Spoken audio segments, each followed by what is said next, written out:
Welcome back to the Team to Beat Miami Heat podcast, your one-stop shop for daily Miami Heat content. My name is Amir. Got a special episode. We have Gio back on the podcast. It's been a while. How are you doing today, Gio? I'm doing great, man. I'm doing awesome. Summertime. Got my hands full with business. Got my hands full with all these. The NBA offseason is always an intriguing time because it's actually my least favorite time of the year because there's so much smoke. That's not true. But I got my hands full with that, with the kids. I mean, it's a good time. It's a good time, and I'm glad to be on here with you. Looking forward to this conversation we're about to have. For sure, and I'm jealous because you live in Florida, so you guys Yes, actually have a sir. summer.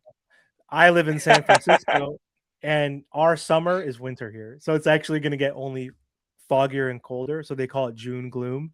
There Mm, was like I forgot, was it Tony Bennett, the famous singer, said yeah.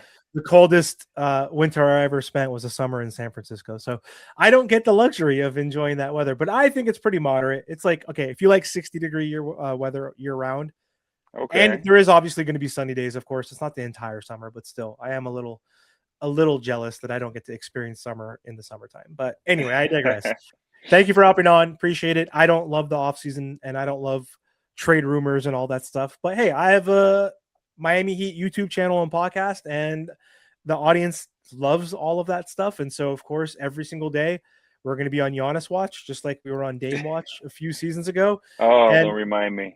yeah, well, I've already mentioned I don't think we're going to get Giannis. I want Giannis. I'm not being pessimistic. I'm just trying to be realistic that, hey, I don't think we're going to get him, like definitively at least. If it happens, it happens. There is a possibility, obviously, but I'm not trying to get my hopes up and my heart broken like I did 2 summers ago or 3 summers ago, whatever it was, when Dame said Miami and Miami only. But we are getting so much noise and smoke and speculation around Giannis every single day, especially if you're on Twitter.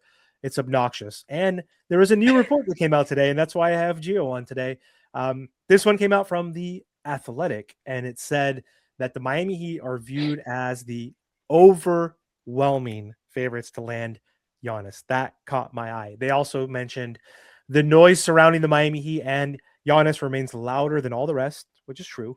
Many people around the league, from agents to executives, continue to believe that Giannis will end up in Miami and the saga will finally come to an end. So we'll break that down today. If Giannis does get traded, do you think it is to the Miami Heat? Because there is a lot of noise. We're hearing it from insiders and executives. Do you buy this? Like, do you actually think the Miami Heat are the overwhelming favorites to acquire him this summer? To answer your first question, yes, I think the Miami Heat are the overwhelming favorites just based off of what some of the more respected, plugged in agents, columnists, personalities have been saying about this situation. Now, that doesn't mean that I'm saying that I think it's going to happen. I just think that Miami is the overwhelming favorites if a trade were to happen. But again, like you mentioned, 3 seasons ago, we kind of heard definitively. I can remember like it was yesterday. I was at Disney World with the kids, my wife, my family, and I saw the notification. I think it was Shams and Chris Haynes, like 2 minutes after, Yep. saying that Dame wanted Miami and only Miami. And I thought, well, it's happening. And we saw how that panned out. So we got to be careful with some of these things, but this does feels different. Would you agree with me that this feels a little different than that Dame scenario? Yeah, because Dame signed his extension a year before, and he signed like a 4 to 5 year extension. So he already had his money. So no matter what, whoever traded for Damian Lillard had the rights to him until he had to say, "Hey, I'm not going to show up," right? Or basically like trade me also. Like he would have to demand another trade.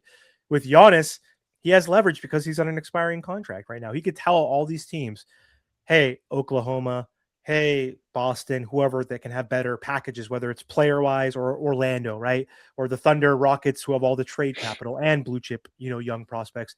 You could say, hey, I'm not resigning. I want to stay in the East, or I don't want to sign an extension. So I'm a 1 year rental. So based on that, that could help Miami position them as the favorite because we're going to be willing to still be aggressive and give a huge package while these other teams that could theoretically beat us are not going to give up all their draft picks because we know how valuable that is now with anti-tanking rules. So is that kind of what you're thinking too as well, basically? Because Giannis has that expiring contract. Like, how much leverage does that truly give him behind the scenes? Because he's never going to say, trade me, even if he wants to get traded, right? But he could say that Mm-hmm. behind the scenes when they're negotiating, like, I'm not going to the Knicks, I'm not going to Boston, I'm not going to Cleveland, whoever. I only want to go to these two teams. That gives him leverage, right? Would you agree with that? I would. I think that's part of it. I also think there's several. First off, I just want to preface everything that we're talking about by saying what I think is going to happen ultimately is not what we're talking about. I think he's going to end up staying in Milwaukee. That's just what I believe. This isn't a Hmm. source that's told me anything. I don't have many sources. I have less than a handful, right? But just based off of what we've seen the past, I mean, since 2020, when there was rumors that Giannis might want out, or before he Yeah. won that first title, and then shortly thereafter, he's like, I want to win another one, and I don't know if it's going to be here, it might be anywhere else. That's ultimately what I think will happen. But I do think that if he were to be moved, if he does, if he does get moved, I think it'll be to an Eastern Conference team just because of several factors, right? He's already in the East. It's going to be easier to compete than having to bump your head up against Denver, Minnesota, San Antonio, OKC every year. There's no guarantee you'll make it out the first round. But on top of that, it's closer to Greece. You know, he wants to be in a warmer climate. All those things that we're aware of. But also, this feels different because of what you said. Actually, has a large part of that. You know, Dame had signed an extension, I think, a year or two prior. Yep. He can leave, right? And Miami, if you guys recall, there was a comment that Pat Riley said in his end of the year presser where he's like, "Well, we'll have cap space." I don't think that was so much of a like I'm an 80 something year old man and I'm so out of touch. I think that was more kind of like a threat to Milwaukee in a sense, Hmm. saying if you guys mess around, we could sign Giannis straight out next year. We can offer him a max deal without having to give up any assets. So I think there's always that. The leverage has a lot to play in that scenario, but also you have a GM and an owner that's willing to play ball, Yep. which that wasn't the case with Portland, right? Where they came out and flat out said they're going to send Dame wherever they wanted, you know, and Giannis won them a title. I think that goes a long way because Dame never got that far, right? The True. fact that Yeah. Giannis has done so much for this city, even though they've done a lot for him as well by giving him an opportunity and all of that, he won a title, right? And I think they really do want to do right by him. And Miami's package is not something to sneeze at, okay? You're getting draft capital, which is extremely valuable in this new anti-tanking space. You're getting an all-star player, which some of you know I'm not the highest or the biggest Tyler Hero fan, but he is an all-star when healthy. You have Khalil Ware, who he has a lot of potential and he has all the physical capabilities and the physical tools to be a very successful NBA player. And then you can add Jaime, who, in my opinion, should have been the sixth man of the year. Yeah. Totally. He had one of the top 10 best six-man campaigns of all time, yet he was in second to someone that I mean he won because he played with Wemby. That's neither here nor there. Record wise, yeah, Yeah. second seed in the West versus the 10th seed in the East. I Oh understand. yeah, man. I think there's a very respectable package that Milwaukee can get I from agree. Miami. Yep. And at the end of the day, um, they're being smart about it. If Miami didn't think they had a shot, I think we would have known already. Keep in mind, Bam and Giannis have the same agent. You don't think Bam has kind of talked to his agent through back channels Or directly without or tampering, maybe. directly? Yeah, without No, tampering, not right? saying direct. We're not speculating what he's been able to say directly, but yeah, that's a Yeah, very good point. yeah. We'll see, man. I mean, if we can get Giannis, though, that's going to definitely elevate this team. It would be one of the top five moments in Miami Heat franchise history, one of the top 3 or 4 trades ever. And it would be insane because, yes, I know Giannis is getting a little bit older. He's going to be 32 next December. So during the season, he's had a couple calf injuries. You and I have talked about that because I've had some calf Achilles tendonitis. And so I've been careful and consulting with you. So that's no joke, right? And he's a big specimen and he relies on his athleticism. So there is an issue there. But if he can be healthy, if he can maintain that, he is still one of the most dominant players in the NBA, a top 5 type of player, two-way force. someone that I would love to have on this team. But I don't know if it's going to be enough to contend for a championship necessarily. There's other pieces that we might have to add, other moves. What are your thoughts like in terms of contention? Like I obviously think we can come out of the East, but I still also think it's not a cakewalk. Every year is different. You never know what players are going to get drafted or traded to a team, what injuries are going to happen. Just like you never know. Like I mean, Detroit could be even better. They can add another piece that gets them over the hump. Knicks finally made it to the finals after the first time in 27 years or whatever it is. They're a solid team. Like the Cavs can retool as well somehow. Like they're very expensive, but they could trade a Jared Allen perhaps and add better pieces around Mobley, Harden, and Mitchell. So like, and there's still Boston, of course, with the fully potential healthy Jason Tatum. So I don't think the East is even a cakewalk. We have Indiana coming back with Zubac and Halliburton, which would be a crazy pick and roll duo. So how far can we get? Let's say we get Giannis. Let's say it's the basic package, right? Like, let's say it's the Jaime, Kalel, Tyler. Let's throw Nico in for That ain't salary. happening. That ain't happening. Okay, fine, whatever. But like, who else? Fine. Who do you think, Pella? I think if push comes to shove and Milwaukee pushes hard enough where Miami has to put somebody on the table, it'd be either Kasparis or Pella. Okay, fine. Who gives a shit? In my opinion, Yeah, let's take I agree. whoever. Take Jaime, Pella, Tyler, Kalel, the 3 picks. How far could we get with that? With the whatever we have So remaining. I know we have options to make the team better, but like, yes. how far can we So get with this team? I'm gonna be a little long winded here, just Yeah. because I'm extremely. People are so short sighted, right? People say, "Oh, but Miami's not gonna have anything left." Well, first off, okay, that's just the first move. Okay, Exactly. it's if this trade happens, it'll be in June. The season doesn't start until September, October. And on top of that, you still can make moves leading up into the trade deadline to continue improving the roster. Which is Now, February, so we have in season yes, as well.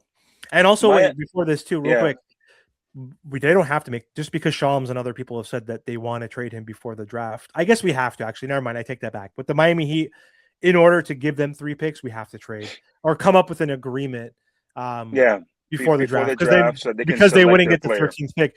Or I mean, can't we do this though? In theory, like trade that pick if we pick for them, because like, Yes, isn't the real deadline October for him when he has to sign an extension or not with the Bucks theoretically before the season starts versus yes, June? Okay, yes. So he has a deadline to sign before the team does not want to wait until that deadline. They right. want to sign them Obviously, before the draft because then it kind of limits their assets, right? Like teams are going to know that Giannis wants out, they're going to offer less. So Miami can theoretically agree to a deal, select the whoever Milwaukee wants at number 13, and then trade that player plus yes. um the other players. Now it would have to be after they select. I think there's a specific date that would have to occur. But my thought process is this. I think if Miami completes this deal for Giannis, they're going to convince both veterans, Norman Powell and Andrew Wiggins, to return at team friendlier deals where they can sign at a lower amount for that first year that will then allow Miami to use that mid-level taxpayer exception. So you can have a lineup of Bam, Giannis, which to me that's going to be the best front court duo in the league. I don't care what you tell me. To me that's the best two-way front court in the league. On top of that, if you were to bring back Wiggs, I mean, who's scoring on these guys? Right? That's That's amazing. positional length right there. You got 2 guys that average a block for their career or more in Giannis and Wiggins, and then you got Bam. I mean, come on now. So let's say you bring back Norm, you have that streaky 2 guard that can score. Let's say you retain Kasparis, or you have Davion still. Okay, that's a pretty good starting 5. Now we don't know what the bench is going to look like because of the trade. Like we have to see what they keep in the cupboard, right? But you're going to have either Kasparis or Pella, right? You're probably going to bring back guys like Myron Gardner, maybe Simone Fontecchio, but you do have the exception dollars that you can use to add to the team. There's a bunch of guys that are at that 14 to 15 million dollar a year range that you could bring in, whether it Yep. be a third big, whether it be another guard like a Desumu or a Kobe White, a player of that stature. Now they're gonna have to sign guys that are minimum guys. It's gonna have if that's the case. You understand what I'm saying? But I don't think if the best four players on your team are Giannis, Bam, Wiggins, and Norm, I think that's a top three, four seed in the East. Like Miami was a 10 seed, but they were about 3 games out of being a top five seed. Okay, The that's a last 3 50 years. plus. The Yeah, last three that's a years too, yeah. 50 plus win team. And let's look at it. Like, you think Giannis and Bam are going to get dominated by the bigs of New York, the bigs of Cleveland? I think that the No. Cleveland bigs are probably the closest thing to that. Indiana, I think, would give them probably the Indiana and Boston to me would be the guys that would probably give them the biggest, um, just because they got Siakam and they got a bunch of guys. But Well, I Cleveland. don't. I mean, Cleveland. Yeah, They have Cleveland. Mobley and Jarrett. Not bad. But I don't see. I think the Western Conference teams are the ones that OKC, San Antonio, Minnesota. Those are the teams Miami would be more worried about. I don't even think anybody in the East, outside of the usual Boston, would be um, something that they'd be afraid of, if you will. But Right. again, it won't stop. Like, you still have guys that you can pick up. There's always a guy that you're like, how did we sign this guy for $6 million? How do we pick up Caleb Martin undrafted? You know what I mean? Like, there's always Miami's good at this. And the second year where they'll have even more flexibility to add, that's going to be a game changer for them as well. Yeah. I'm looking at the free agent just like guard list like of veterans. Basically, like a Seth Curry made 2.7 million and Amir Coffey 2.8 million and Bruce Brown Jr. who killed us with the Denver Nuggets in the finals a few years back.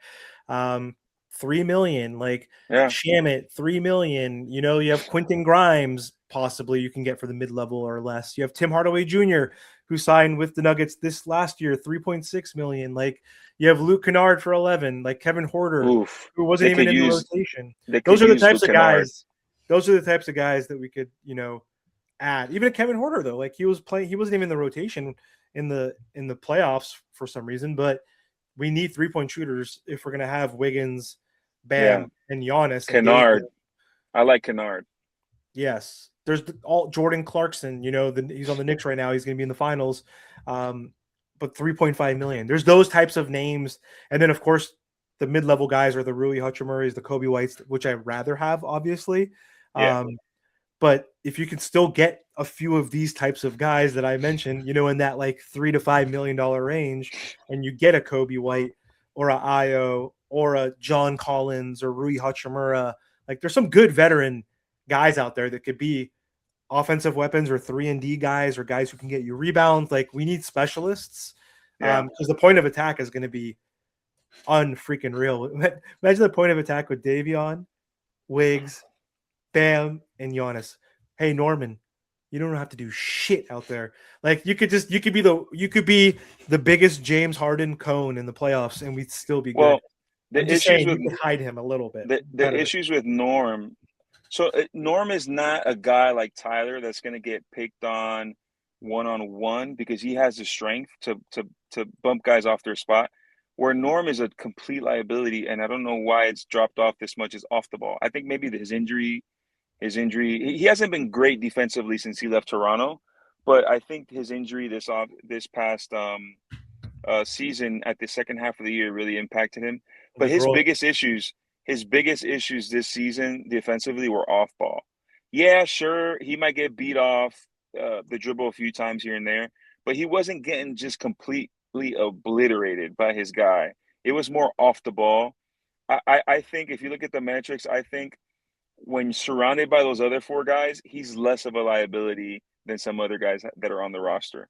I think it could work. That definitely would be a top 5 to 10 defensive team right there. Just those guys that we mentioned. Not to mention if they're able to retain Pella and Myron Gardner's there still, and another year developing, and Jameer Young. We got to see what that kid can turn into. So I think they're a 50-win team with that lineup. Maybe they add during the season. There's also they'll be able to add buyout guys that are bought out of their contract. Yep. There's a guy out there, Bradley Beal. He got hurt, but he's hey man, he might be a sneaky little addition.